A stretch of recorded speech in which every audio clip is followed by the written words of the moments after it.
In today's video, I invite you to tag along with me while I make some upcycled comfy pants because it's cozy season and I like to be comfortable.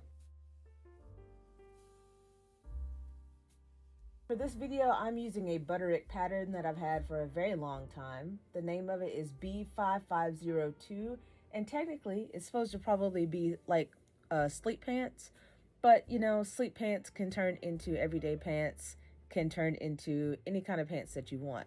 So I will link the pattern somewhere on the screen if I can, or down below, or I will at least post a picture of it somewhere in the video. What I did for this particular pattern was I have a lot of sweatpant and sweatshirt scraps. I've been holding on to them for a long time because I like colored block hoodies, and sometimes you just want to do a little bit of a change. So I grabbed a bunch of handful of scraps that looked to go together. All of these pieces were either from sleeves or from like the main parts of the sweaters. And I decided that it would be a lot easier if I were to at least get them into like a rectangular shape or a square shape so that it's easier to construct. Now you could go into this with a lot of different angles. I have done that before when I've made sweatshirts, but for this particular pattern, I just decided it would be easier just to have rectangles and squares. I took all of the pieces and just cut them into various shapes and sizes. No rhyme or reason really to the cutting of it. I just wanted to make sure that they did have all of the right angles and everything like that. I did deconstruct all of the sleeves. I deconstructed the fronts, the backs, any parts of the sweatshirts that I could to make these pants. I wanted to actually try something a little bit different than what I normally do, which is have the seams on the inside where you sew things right sides together and all the seams are on the inside of the garment. I had been saving a bunch of pictures on my Pinterest boards and things about having exposed seams, and I really wanted to try a garment that had that kind of look.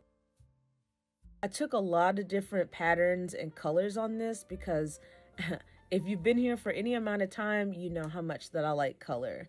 I am not a beige or a neutral type of girly. In my older years of life, I've definitely gravitated more towards adding some more color in my life. So that is exactly what I was trying to achieve with these pants. In my opinion, I don't think you can ever have too many pairs of cozy pants, especially when, you know, it gets dark at like 3 o'clock in the afternoon and it's like rainy and cold. If you have issues with rotary cutters or scissors, I do highly recommend getting a pair of electric scissors, and I will link the ones that I have in the description below.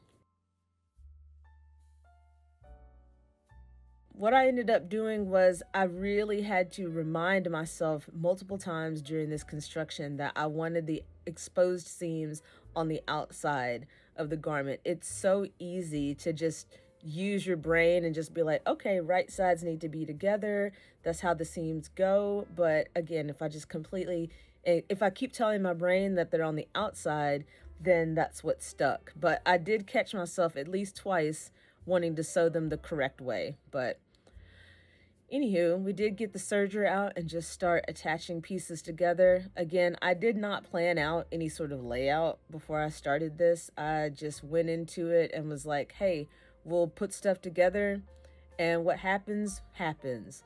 But my main thing is I wanted to make sure that I had 4 pieces that were large enough for my pattern pieces. This is what we've got so far. Let's put the pattern on top and just kind of see how much more that we've got to go. Now with this pattern, we're going to need 2 2s, 2 1s and 2 2s. I knew up here in the hip area I was going to probably need some wider pieces, which is fine, no problem. I've got plenty to work with.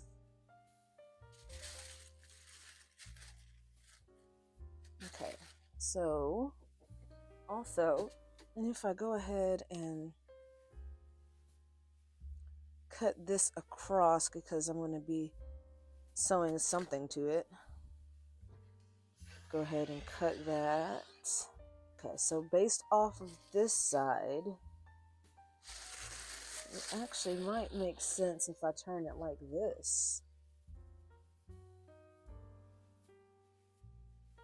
Yeah, that actually makes more sense to go like that, because it had a little bit of a taper on it.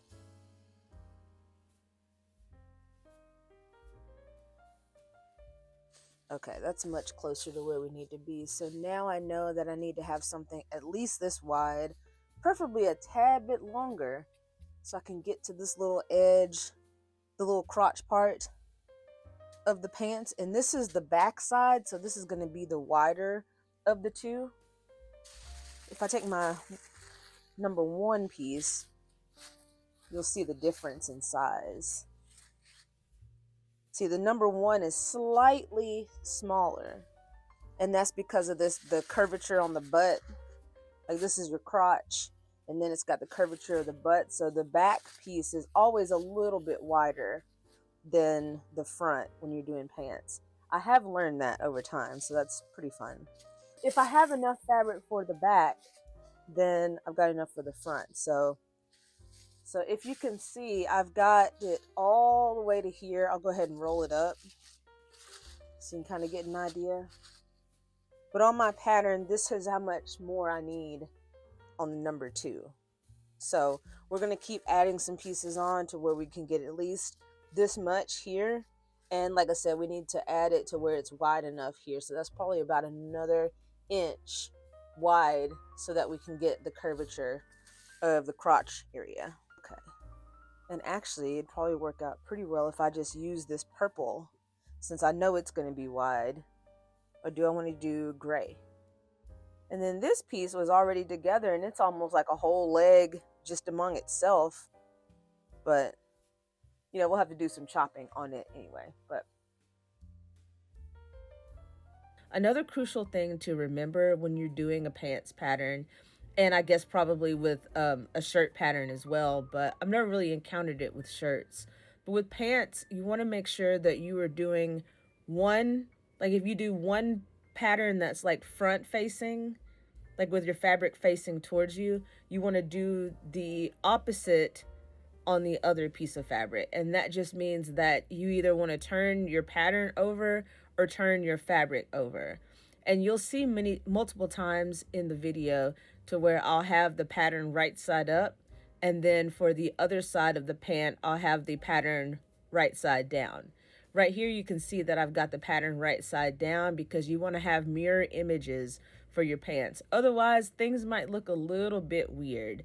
And tell me how I know that from previous experience. But I just wanted to throw that little tidbit out there in case you are new to making pants. But this pattern, to be fair, is very beginner friendly. I feel like that is a pattern that anybody can do. So if you do find this pattern, I do highly recommend it because it's easy to understand.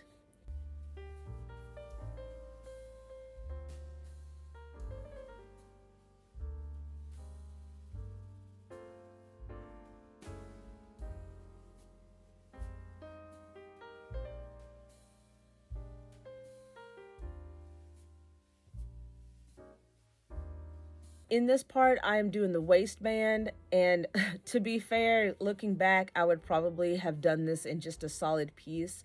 I went ahead and followed the pattern to a T by making all of the pieces separate, but honestly, with the experience that I have, I could have just made the waistband an entirely, like, just one solid piece, but again, hey, I was just rolling with it just to make sure that I knew what I was doing. Also, to make sure the pattern knew what it was doing.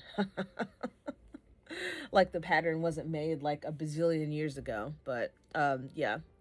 So, but I have actually used this same pattern to make another pair of pants using quilting cotton, and it went a heck of a lot better. One, because I had already, experienced it with these, and two, because I made the waistband with a solid piece. But so on the leg construction, what I did was I took both sides. I took the side one and the side two, attached them on the inseam and on the out seam of the pant.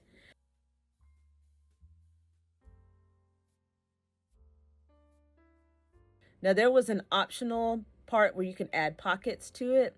And I could have also added pockets like on the sides, like a normal pair of pants, but I thought that I would just roll with it as is and just have just a nice little cozy pair of pants. And I'm glad that I did not put pockets in it, which I know is probably absurd to say, but I think it worked out pretty well.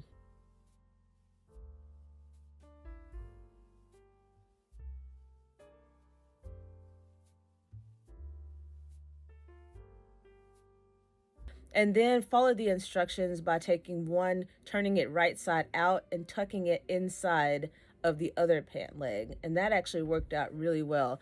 I'm not really sure how I've done it before, but I feel like that I've done pants construction differently than that. But I'm glad that I did follow the instructions. I rolled with it the way that it said. What I do is I like to attach the middle seam, the crotch seam together, make sure that that looks lined up, and then line everything up to the waistband part. But you can see I love using my sewing clips on this. It works out really, really well. So once I got everything together, now we're in easy mode.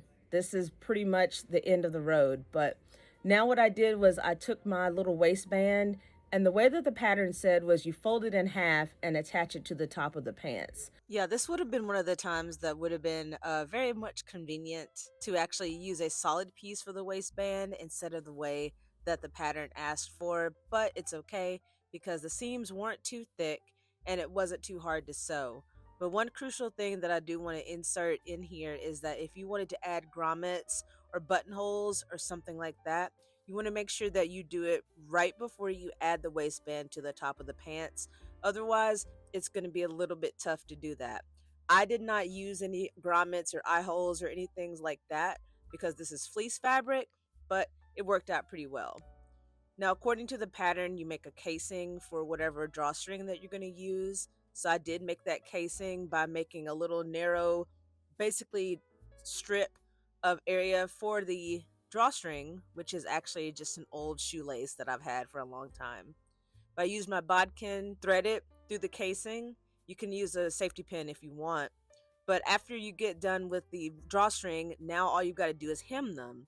And since I'm short, I'm 5'6", I had to cut off about 5 inches off of the pants, which is not a big deal, but I just measured where I needed to hem, cut that off, did my easy peasy hem, and now we have a nice cozy pair of lounge pants because it is hibernation mode and I'm all about comfort. But I love the way that these turned out.